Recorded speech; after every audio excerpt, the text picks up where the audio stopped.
تمام ہماری میڈیا کے دوستوں کو رمضان المبارک کی ساعتیں بہت مبارک ہوں. اللہ تعالیٰ اپنی رحمتوں کا نزول فرمائے. اس 19 تاریخ کو غزہ پیس بورڈ کا اجلاس ہوا اور اس اجلاس میں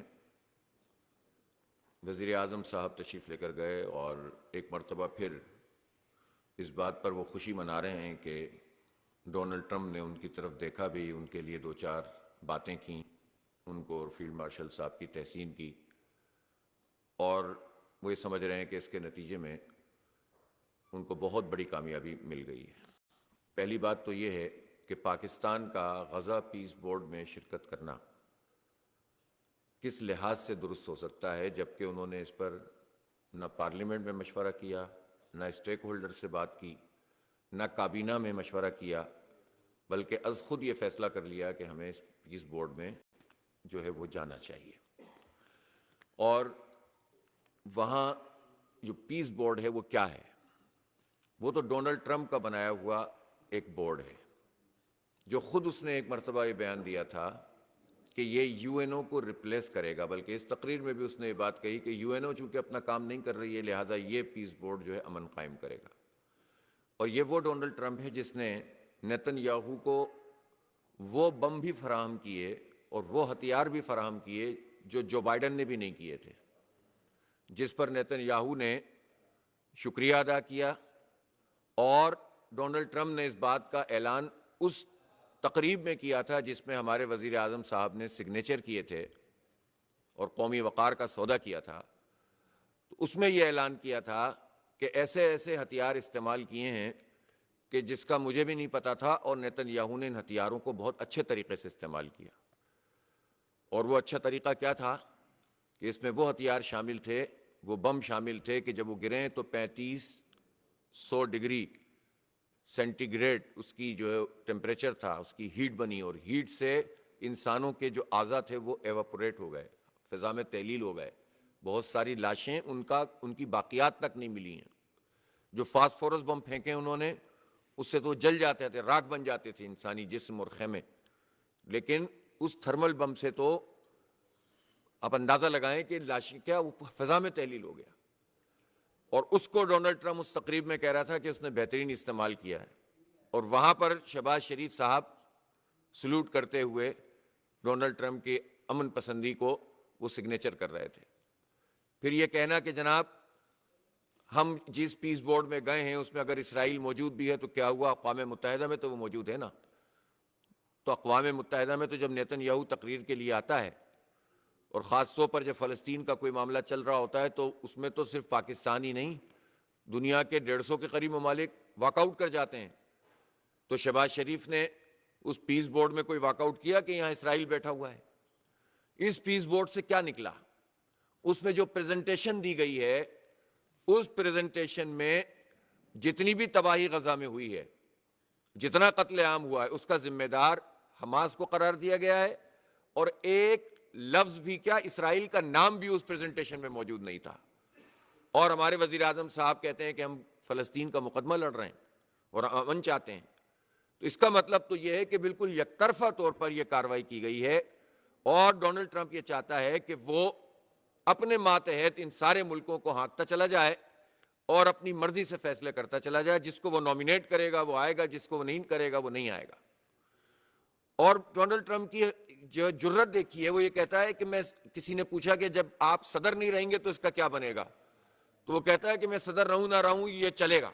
بھئی آپ کون ہیں جو اس بنیاد پر یہ فیصلہ کر سکتے ہیں کہ میں صدر رہوں نہ رہوں یہ چلے گا؟ اس کی کیا حیثیت ہوگی؟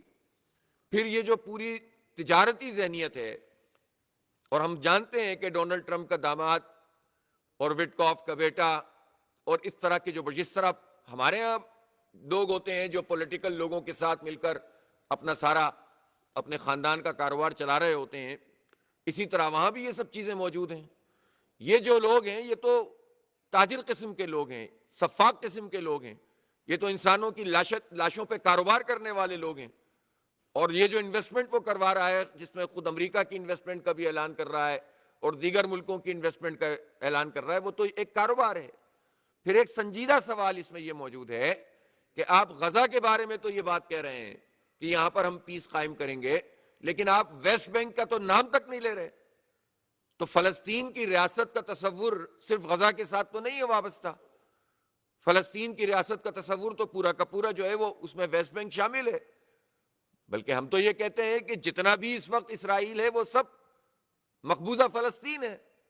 لیکن اگر وہ لوگ دوسری بات کرتے ہیں، اسرائیل کو مانتے ہیں، تو بھی ویسٹ بینک کو کیسے مائنس کر سکتے ہیں؟ جبکہ ویسٹ بینک میں مسلسل ہنگامہ آرائی کر رہے ہیں، وہ صہیونی وہاں پر ان کے مسلمانوں کی جو بستیاں تاراج کر رہے ہیں، ان کو بے دخل کر رہے ہیں.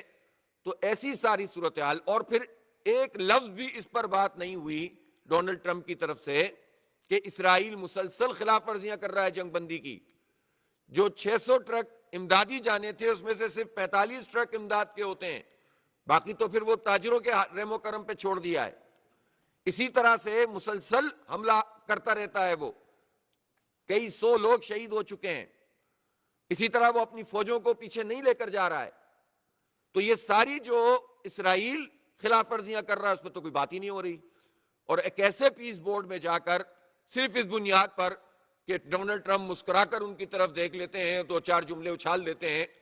اور اب تو انہوں نے، پہلے تو وہ نام لیا کرتے تھے کہ انڈیا کے طیارے گرے ہیں، اب تو انہوں نے طیاروں کی تعداد بڑھا دی ہے اور نام کسی کا نہیں لے رہے. تو کل کو اگر ڈونلڈ ٹرمپ خدا نہ خواستہ یہ کہہ دے کہ کچھ انڈیا کے گرے، کچھ پاکستان کے گرے، تو کیا کریں گے ہمارے حضرات جو وہاں تشریف لے جاتے ہیں؟ لہٰذا اتنی فضول قسم کی چیز پر پوری قومی پالیسی کو نظر انداز کرنا، قائد اعظم سے لے کر آج تک ہماری پالیسی بالکل واضح ہے، اس سے انحراف کرنا یہ کسی صورت میں بھی قابل قبول نہیں ہو سکتا. اور پھر بات صرف اتنی نہیں ہے کہ وزارت خارجہ کی طرف سے یہ بات آئے کہ حماس کو ڈسارم کرنے میں ہم شامل نہیں ہوں گے.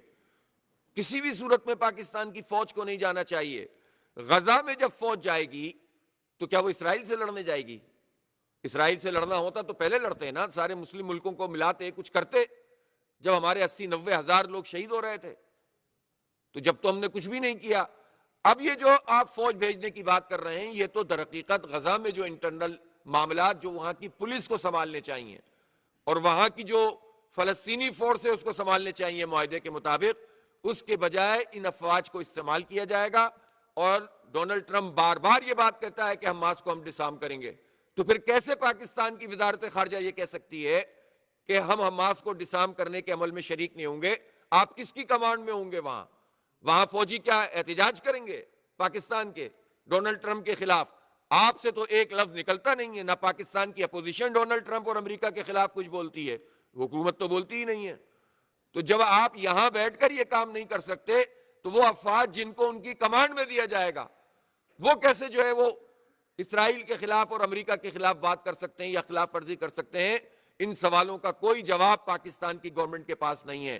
اس لیے ہم یہ سمجھتے ہیں کہ انٹرنیشنل اسٹیبلائزیشن فورس میں کسی بھی صورت میں جانے کی ضرورت نہیں ہے.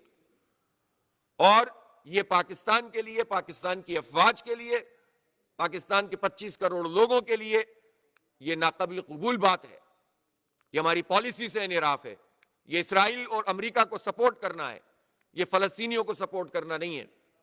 لہٰذا ہم تو یہ پوچھتے ہیں کہ وہ جو فلسطینیوں کی ٹیکنیکل کمیٹی، ٹیکنوکریٹ کی کمیٹی تھی، وہ کام کیوں نہیں کر رہی؟ یعنی جو کرنے کے کام تھے معاہدے کے مطابق وہ تو ہوئے نہیں ہیں، اور جو اس کے علاوہ باتیں ہیں وہ سب جو ہے وہ شروع ہو گئی ہیں، اور اس میں مفادات ہیں سب کے وابستہ. لہٰذا یو این میں جانا چاہیے، وہاں پر مقدمہ لڑنا چاہیے، اور امریکہ اگر ویٹو کرتا ہے تو اس کو پوری دنیا میں ایکسپوز کرنا چاہیے. وہ جو چاہے کرتا رہے، جس پہ چاہے جتنا ٹیرف لگا دے. دیکھیں یورپ نہیں آیا پورا، اس میں بڑے بڑے ممالک نے پیس بورڈ سے معذرت کر لی، لیکن پاکستان میں جانے کا اور کیا مقصد ہے سوائے اس کے کہ ٹرمپ کی خوشنودی حاصل ہو؟ تو اس لیے ہم یہ سمجھتے ہیں کہ اتنے اہم ترین معاملات پر آپ اسٹیک ہولڈر سے بات نہ کریں. آپ اپنی ہی پارلیمنٹ جو آپ کی اپنی بنائی ہوئی فارم 47 والی ہے اس تک کو گھاس نہ ڈالیں، کابینہ کو میں تک بات نہ کریں اور بڑے بڑے فیصلے کر دیں، تو یہ بالکل غلط بات ہے اور اس کو قبول نہیں کیا جا سکتا.